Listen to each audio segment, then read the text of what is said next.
Welcome to the Infinite and Beyond MIT Alumni Show. I'm Rob Kalwarowski, class of 2010, executive coach, author, and speaker. Business pressure, competitive threats, artificial intelligence, political upheavals. Chaos is all around us. But inside the uncertainty, disruption, and unpredictability, a powerful self-leadership strategy is transforming people and organizations. Are you ready to capitalize on chaos? I have something exciting to tell you about. As part of my book launch, Capitalizing on Chaos, I will be in cities across the United States and Canada to speak and do book signings. And here are a few upcoming public events. August 21st, I'll be at the Frontier Tower in San Francisco. August 24th, I'll be at the MIT Club of Southern California in Los Angeles. October 21st, I'll be doing the MIT Club in Boston. And October 27th and 28th, I'll be at the Real Finance and Mental Health Summit in New York City. So if you're in any of these cities and either your company or you want to attend the event, I will be putting the links as soon as I have them. In addition to San Francisco, Los Angeles, Boston, and New York City, I will also be in Seattle, Portland, Atlanta, Houston, Ottawa, Edmonton, and Vancouver. And so if you're based in these cities and you know any groups, or if your company's interested in a talk and a book signing, let me know. Send me a note, rob@robkalwarowski.com, and we can chat about it. Thank you so much for your support. And here's the rest of the episode. Welcome to the Infinite and Beyond Show, the MIT Alumni Show. And of course, we have a special guest with us, the president and CEO of LD Human Capital Consulting, the man himself, Jim Dunn, is with us. Jim, how are you? Hey, man, good to be with you. It's great to be with you. And of course, for the folks who are watching on video, Jim's got his MIT hat on. That's right. It's kind of dual to wear the brand, but I also need a haircut, and I'm not getting a haircut till tomorrow, so it kind of go together. And so actually, for folks who are listening, so last week we had on Joe Boehringer, and he's another MIT Sloan graduate. And so Jim Dunn is another MBA Sloanee. And not to mention just that, he also has gone on to take 2 doctorate degrees. He's one of the 100 most influential African Americans in corporate America, and he's taught at MIT. So it's an incredible honor to have you on the show, Jim. Thank you. Thank you. The accolades make me like, oh boy, I'm really old when you get these long lists of things. I appreciate it, Rob. So Jim, I mean, we always love to ask this question to all the folks. Like, obviously you graduated MIT Sloan. So what have you been up to along since then? Since then.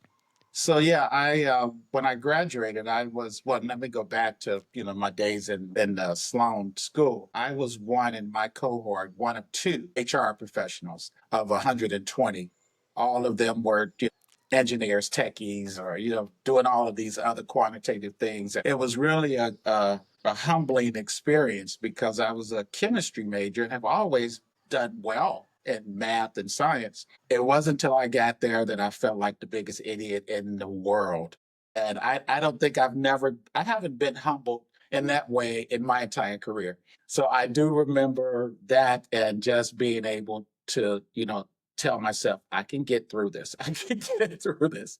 So that, and most of the cohort, we're still close today. I was just telling you a little while ago that just got back 2 weeks ago from a class reunion, Sloan class reunion in Napa. We get together every couple of years. It's just a great community of friends and colleagues. So since then, I've been a sitting chief HR officer 6 times across my career, mostly in healthcare. And October of 23, I started the HR consulting practice that you just mentioned, and it is going extremely well. I'm having so much fun, loving the time of having agency over who you choose to work with or not. And as you know, it's hard work, but it's definitely rewarding. So even to have things like this with you is pretty cool. Jim, So what do you find most rewarding about your work? Say that again. What do you find most rewarding about your work? Flexibility and, flexibility that I need at this time because I'm also the caregiver of my mom who has dementia. And that's what I did full time when I transitioned from my W 2 role. And so I had to be creative and doing something. And here I am with the consulting practice. So I enjoy having the flexibility of being with her and also being able to have flexibility with clients and timing. So that's what I enjoy the most. But also, it's just fun to utilize your skills in a different way. I'm outside of a lot of the politics. I come in, I coach, counsel, advise, lead. And so it's just a different feeling than being a sitting member of an executive team and you have to deal with all of that stuff. Whereas now I'm like, I could just focus on the work and just enjoy that. You're your own corporate culture, right? Sure. And there are days that, it's challenging where it's like, oh, I'm a little tired. I think I've worn myself out. I'm gonna take a few days off. And then I'm like, no, I don't have vacation. I don't take a few days off. So it's like you just gotta keep going. But I will say I have learned how to pull back, how to manage my time, work smarter, and it all comes together beautifully. Amazing. So Jim, far, yeah. yeah. It's something that like I posted about it this morning, but I've noticed in the last few weeks I've just felt like completely exhausted, and it was just building. Like there was a lot of stress this year with the business and rewriting the book and some Right. other unforeseen things that popped up, and it was like I noticed that I was just like, wow, like I need to take a break, and especially You like do. upcoming, like we talked Jim, but for everybody else, like I'm going to be on the road probably somewhere in the 7 to 8 week range in the fall for my book tour. And Yeah. so it's like I'm trying to be really deliberate in these last few weeks before the book launches in on August 18th to get some rest. Absolutely. I mean, you got to take care of your mental health. I think we all learned that during COVID, how important that is. I think a lot of people are learning ways to recharge and yeah, take care of yourself. It's a great thing. Congratulations on the book. I understand that. But at the same time, make sure you pace yourself. Absolutely. Jim, something I always love to talk to folks who've experienced the executive level is what you mentioned, is that culture that's at that level and the politics. Like as somebody who's worked in those levels, like do you have any recommendations or wisdom for folks out there who are in those politics and who, are jockeying for position? Yeah, well, first of all, every organization is going to have it. You're not going to work anywhere without the politics, right? That is part of what you get paid to do. But you can be smart about it. Where you can't control maybe your colleagues or sometimes your boss or the board and all these things, you can control how you respond to them. And of course, as a chief HR officer, everyone's coming to me when they're stressed. And you have to take on everyone else's stress because in that role, you kind of have a three-legged stool. You have your boss, the CEO, you have your peers, the other C-suite members, and then you have the organization itself. And when the culture goes crap, they blame you. You're not doing enough for the culture. It's like, I don't own all these people. It's us collectively. So I would say to people, focus on improving, just being your best self. Know thyself. Know what stresses you out. Know what types of behaviors and people you just don't like. And you have to work around that, because we have all different types of people in the world. And guess what? Most of them go to work somewhere every day and they bring those bad habits to work. And so just kind of focus on being your best self. And hopefully that will energize and be reflective in how you show up. So I always say focus on improving, not proving. Focus on improving, not proving, meaning you're proving yourself. You don't have to prove yourself. You're there. So just be your best self. That's the best advice I think I could give. And that's what I give clients now. I mean, I completely resonate with that advice. It's literally what my book's about. So Oh, wow. Okay. I love that. And the one thing I would just want to mention here, right, is you will potentially be working with sociopaths at that level. Oh, yeah. And the Very much. reason is like the general population, it's 1% of folks are sociopaths. At the executive level, it's 3 to 5%. And so it is very common to encounter somebody who doesn't feel Absolutely. empathy, who's doing these Machiavellian techniques and using them against you. So totally, like I recommend this to all my clients. Like read Jeffrey Pfeffer's book, The Seven Rules of Power, Robert Yes. Greene's Yeah. book, The 48 Laws of Power. These are great books, and you don't have to use them in this like Machiavellian way, but it also helps you understand is like when folks are using them against you, how can you deflect and sort of neutralize their threats. So just would throw that out as advice. No, it's absolutely right. They're mostly in the C-suite. Surely, as you say, a great number are there. Hopefully, we're not part of that. I don't believe we are, but you know, yes, you're absolutely right. I'm familiar with one of those books. I mean, what was the other one you said? 48 something? Yeah, so Robert Greene, it's the 48 Laws of Power. It's an 48 old laws. book, but he tells Okay. it, he uses like historical events Okay.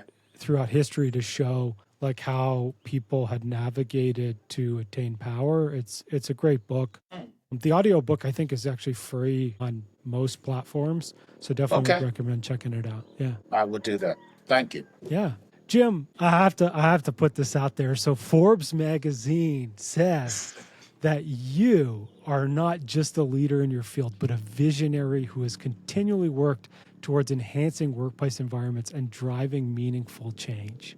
Now, the one thing, obviously, we've seen a lot of changes recently in workplaces just because of the technology. Like we're seeing mass layoffs in tech, we're seeing chaos with politically and economic uncertainty. Like, what changes would you like to see in workplaces in 2025 and beyond? Yeah, I think if workplaces really work solely on the experience and the culture. Now, that sounds so HR, right? I get it, but it's true. It's true. It's true. We all know that people don't typically leave organizations, they leave people. And so, I believe, the CEO should be a CHR, meaning that he or she should own culture and own engagement, and when you're working on how leaders show up and when you're working on how behaviors matter, then a lot of the other technical pieces fall in place. Most leaders know how to do their jobs. It's the behaviors that make and break the organization. I believe every person deserves a job that lets you sleep peacefully. Back to your whole thing about mental health and all that. If you're stressed, then I don't care how much money you're making, it's not worth it. My battery is running low. Okay. Let me plug up. Okay. It's just not worth it. I remember talking to a family member, and she made a change in her employment, and she said, "Gosh, I have never made this little amount of money, but I've never been this happy in my entire life." And it's been like 10, 15 years ago, but I've always thought about that.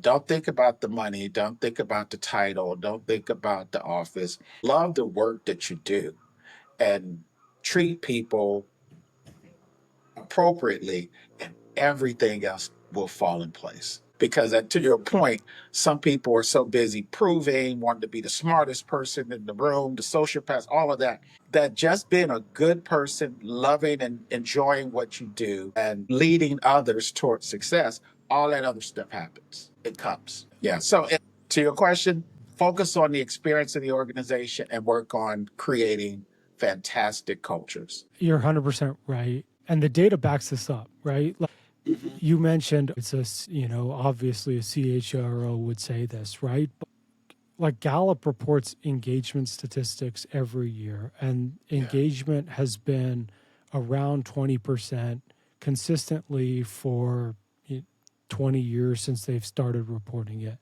And that really means that like 2 people out of your team of 10 or 20 people out of your team of 100 are actually doing their best work. Yeah. And Yeah. the rest of them aren't. Right, right. And you also know when I walk into organizations and, I mention engagement and culture, and they're like, oh, yeah, yeah, yeah. We got an 85% on our annual engagement survey. I said, okay, stop there. That's the problem. They were like, no, we came up 20 points. I said, the fact that it's an annual engagement is the problem. Engagement and culture is something that you do daily. You don't wait for every September to send out a 200 question survey to say, how are you feeling? Because one, it's going to take you months to even process that. By the time they get the survey and the results, action plans, all these other just busy work things that organizations do, people are gone, they're stressed out. The problem exists or not exist. So you have to have a real time checkpoint.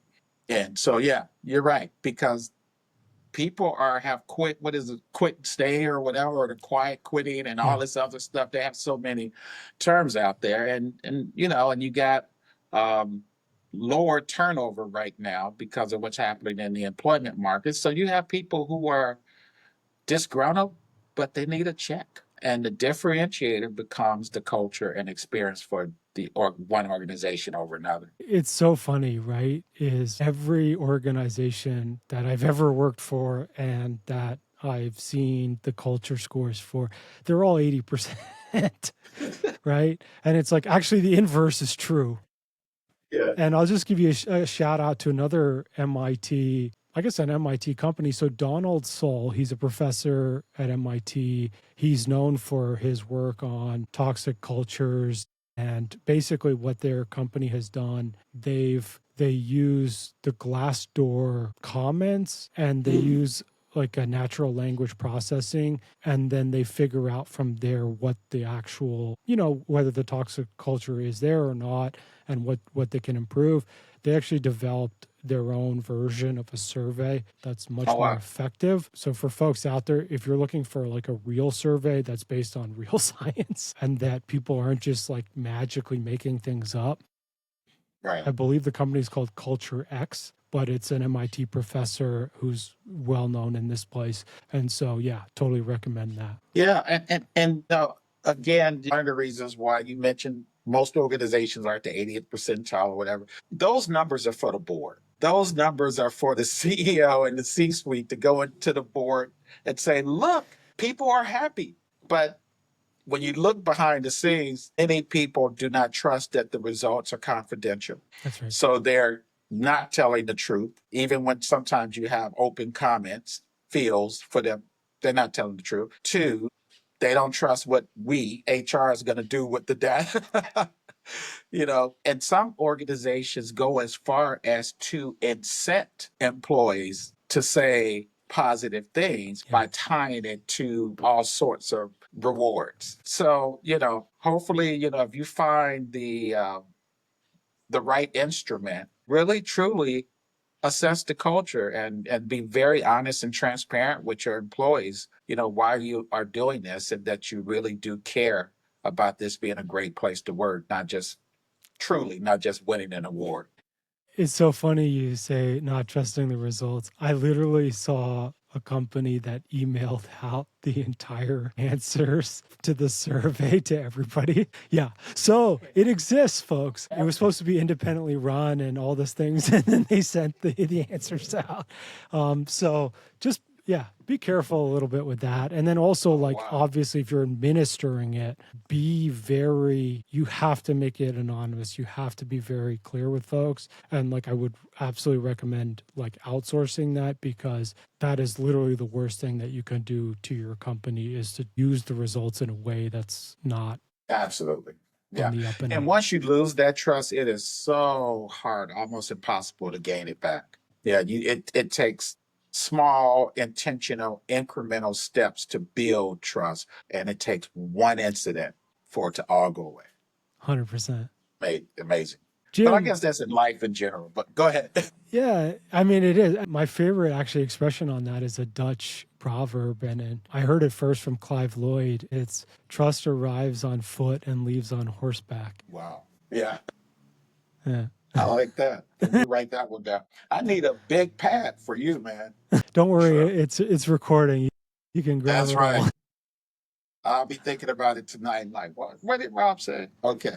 Jim, I would love, I mean, of course, my book is called Capitalizing on Chaos. And Okay. there's incredible amounts of chaos, right? In the economy, in the job market, with AI, politically, with the tariffs and all these other things. How are you working with your clients through this time of really unprecedented chaos? Yeah, it is. It's a lot. It's a lot. Just particularly thinking more about the DE and I space Yes, and clients, terrified to use certain terms and words, and diversity departments are being at worst decimated, at best all of their titles are being scrubbed to use soft words like culture and engagement. Don't say the D or the E or the I.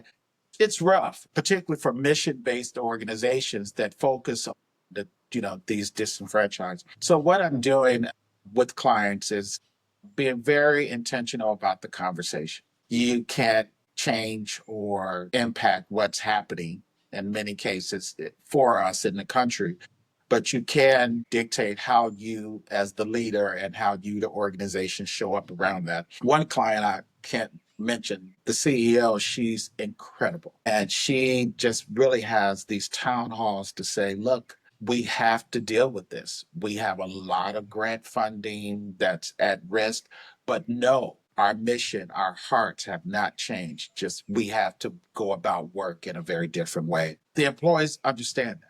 They understand that, and they're rallying around those sensitivities and being grateful that they're not being laid off, or but instead their work is being tweaked. So all of the clients are in various places around that, but I would say in large part, that's what I'm dealing with most of the clients, and how to deal with that as a part of their human capital experience.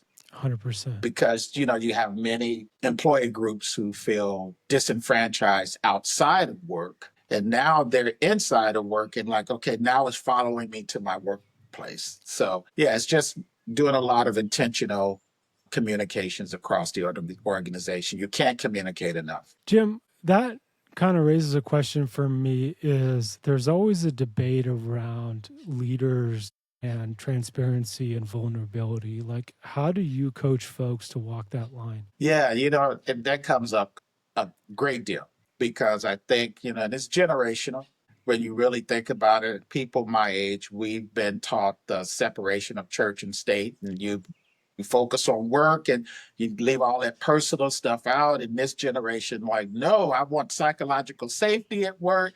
I want to bring my whole self to work. I want you, my boss, to care about my weekend. And you have some leaders like, Jim, I just want the work done. I really don't care about their weekend. And I don't want to appear fake by asking how was your weekend when I really don't care. I want that report that you're supposed to do. So you do a lot of team building, a lot of coaching. What I say to leaders is like, look, no one asked you to become a leader. You chose to lead. And you become a more successful leader by helping others be successful, not just being successful yourself. So if you focus that on helping others and not just helping yourself, it's like any other muscle. You get used to it. You get used to it. People will know that you care. And there's a way that you can care and still be pretty firm on expectations and accountability around work. So, put them through leadership coaching, things that we do, put them through something else. You have to round out that whole leadership toolkit, and EQ, IQ, SQ, all of those things. And I would bring this up a lot, even at MIT Yeah. in class. And I would see half my classmates like, oh, there go the HR guy again. And I was just like, look, the world is more than just numbers. And many of them, gosh, I tanked that interview, Jim. Can I practice with you before? Or I don't know why I didn't get that job. Can I talk to you about this? It's like, yeah, because that stuff that you call the soft stuff is really the hard stuff. The 100%. easy stuff is the technical pieces of the role. So, yeah, it's just know thyself and being a hard critic of yourself, and give yourself grace. Don't feel bad that you like people like me who play tennis. I'm going to gravitate towards tennis players over any other sport because that's my sport. I'm not apologizing for that, but I do have to be inclusive if I have other members on my team who is, as passionate about their sport as mine. And how do you include everyone in that? So Not Well, if they play pickleball, though. you know what? I be honest here. When pickleball came out, I was like, my gosh, I'm not that old where I can't play a full game of tennis. That's for old people with bad knees. And I was turned on to the game by my niece, well, my great niece, my niece's daughter, who was in high school. And she started playing pickleball. And, she was visiting in Charlotte. And we played and ran out and got me a pickleball Yeah. set. It's pretty, actually, it's gotten hard because the rules are a little different. You're right there. Yeah. Yeah. So I embraced pickleball. But at first I didn't. People invited me, hey, you want to come go play pickleball? I always had an excuse because I didn't think it was a real game. Yeah. It's big now. But Yeah, it's crazy. It's yeah, it's good. I enjoy it. So now I have both. I play tennis and occasionally, maybe once or twice a month, pickleball as well. amazing. Yeah, it's yeah, back to the what you mentioned about yeah, and it goes along with engagement, right? So Gallup talks about their 5 drivers of employee engagement, and like having a caring manager is one of those. The other ones are exactly what you mentioned, Jim. It's people want to, it's not caring in terms of like love or family or that kind of thing, but it's like caring about them as a person and their career path and Absolutely. developing them. And that's part of exactly what you mentioned, which is I will hold you accountable to high standards because that's going to help you get promoted. Or, if you want to start your own business, well, maybe I can give you a project that helps you work on some skills that you'll need to get there. Right. Yeah. And of course, it's not all flexible, right? But we as leaders have the ability to make some choices and help people craft the career that they want. And that's what people will buy into, and they'll go the extra mile for you and your company. Absolutely. I was just about to say it. They will go the extra mile when they know that you care and you put their career above the job that they're doing for you.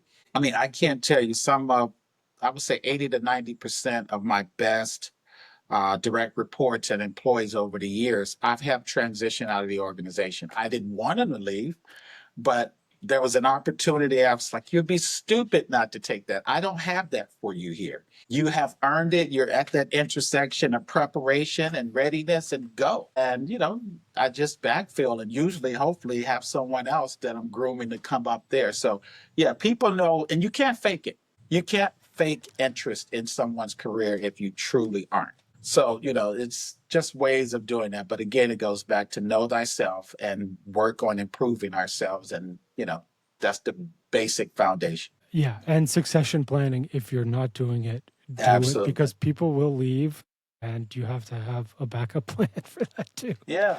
And of course, a lot of times in HR, we're pushing leadership development and training. And then, of course, when things are tight, the CFO is like, Jim, we got to get all that training out of here. And, what if we train people and they leave? I say, well, what if we don't and they stay? Yeah.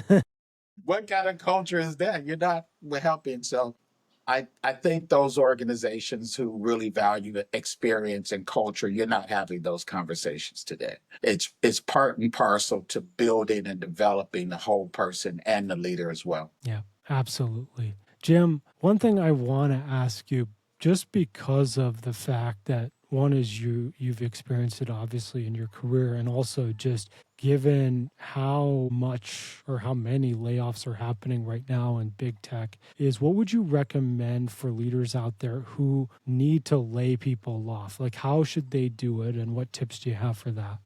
With grace. With grace. It's, we are not widgets. When I say we humans, we aren't. Adults understand. We look at the news. We're dealing with tight situations at home. We know organizations do not have a bottomless, endless pit amount of money, but just do it gracefully, be transparent, have a process. Let me know I was not targeted, but I was part of the layoff, and here are the reasons why, and provide as much as you can in terms of outplacement support.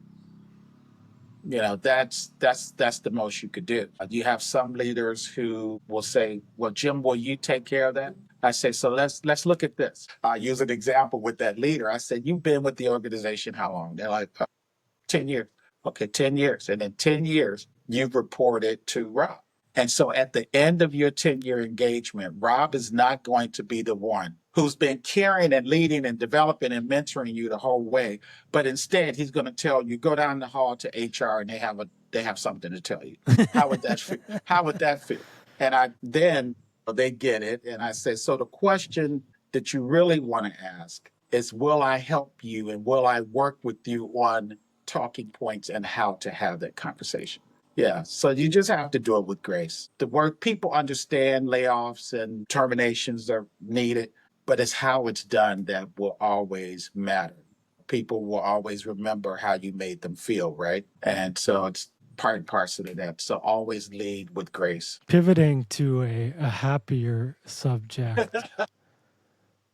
Jim, how would you like to support our fellow MIT community? Well, you know what? Going back to what I shared and being with the group in Napa, I absolutely loved the ecosystem of Cambridge. And I say Cambridge because as you know, you don't get a lot of time to even get out to see Boston. So you're really there at Kendall Square, right? Go across the Charles River. I would just love to continue to meet new people in different industries. I have a lot of networks, of course, in healthcare and nonprofits and other places I've worked. But, people in the biosciences, pharmaceuticals, all the things that's kind of there and learn how we may be able to have an impact together. I find that there is a typical type of people who are admitted into MIT, and I have found that some of the softer skills are not necessarily primary for a lot of them. So I feel like, there's a lot I could do to work with a lot of our fellow classmates. Did I Amazing. say And that? I tried to be politically correct in that, right? It's kind of going back to numbers based, IQ versus EQ and SQ and all that. But I would just love to partner with alums in any capacity possible. I don't really have a specific need. yeah, and it's when you mention like the soft skills, I and EQ, like I wish I would have known when I graduated the things I know now about that, because navigating my career, of course, for folks who listen to the show a lot, right? Like I was dropped into a toxic culture. I struggled with my mental health and it led, to a lot of problems. And had I known about like even Mhm. the power and influence stuff that we talked about earlier, like had I known those things and EQ, I would have navigated it much differently. And I'm not saying the outcome would have been completely different, right? But it probably would have saved me some heartache at least. Yeah, no, absolutely. Yeah, We all need that. I think schools need to teach that. And you got to do both. You need the technical skills. absolutely. Trust me, you got to do both.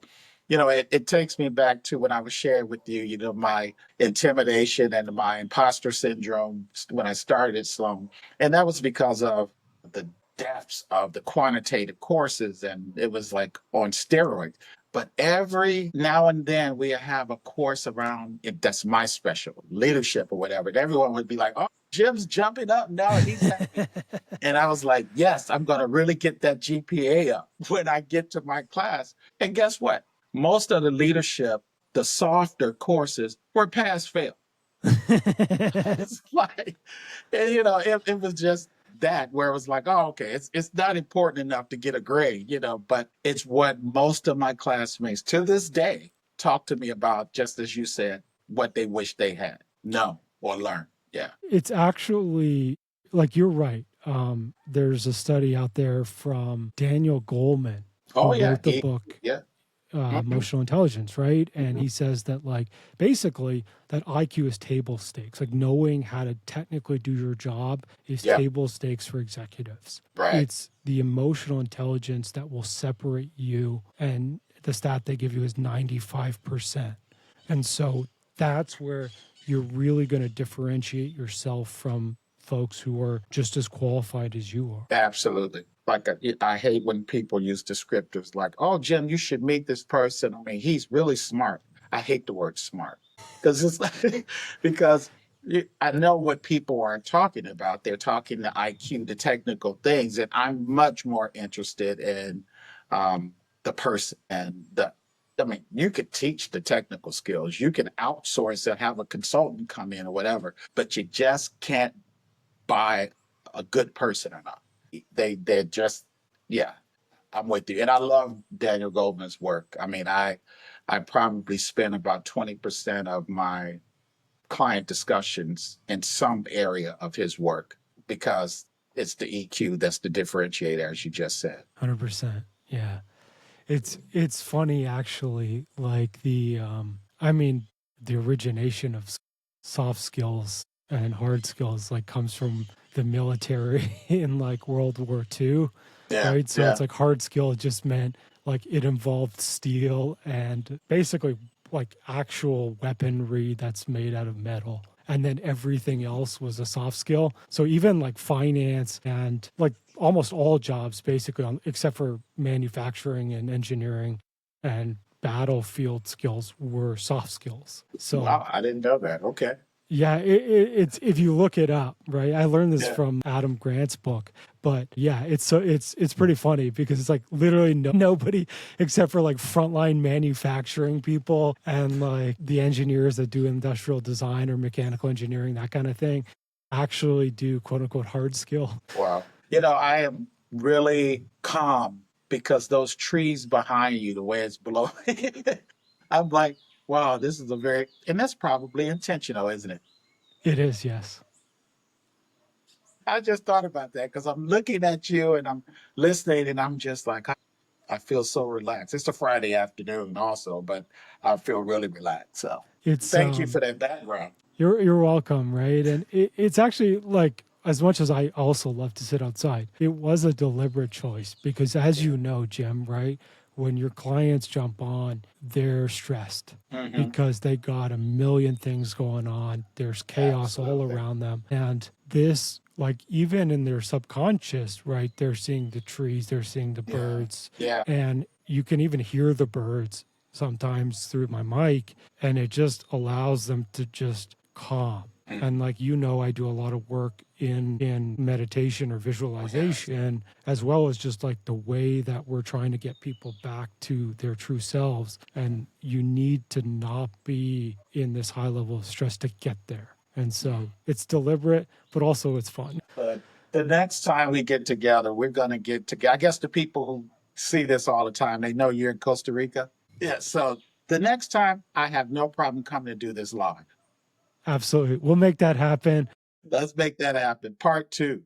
Yeah, so for folks out there, like I am actually trying to put together some retreats that'll be out here That'd be great. in 2026. And so I don't have dates or scheduling yet, but if you're interested, just shoot me an email, rob@robkalvarowski.com, because I'd love to like create some sort of signups and yeah, we can make stuff happen. Also, if you're into like adventure stuff, like waterfalls, rappelling, paragliding, surfing, fishing, we can hook it all up. It's amazing. So yeah, I'm just Okay. throwing that out there. I'm the first one to register. Awesome. So whoever else come, I look forward to meeting you. Amazing. Jim, so obviously for folks out there, you can, if you want to connect with Jim, I've put Jim's LinkedIn in the podcast notes. Also, you can check out his website, ldhcc.com. And so if you're interested in getting in touch with Jim, obviously he's another executive coach. You can find his stuff there. Is there any other wisdom you want to leave us with today, Jim? Yeah, the one thing I would say a lot of times we want to do something different in life. We don't know what that is. But I just remind people if you want to do something different, you have to be something different. Old keys don't unlock new doors. So find out how to do something different, like you and I are doing right now, right? This is something different, and boy, it's refreshing. So I'll leave them with that. And maybe when we get to our retreat in Costa Rica, we could go deeper into that. Absolutely. I love that. And for folks out there, we're working on it. Next time you see Jim will be next to me with the same background. That's right. That's right.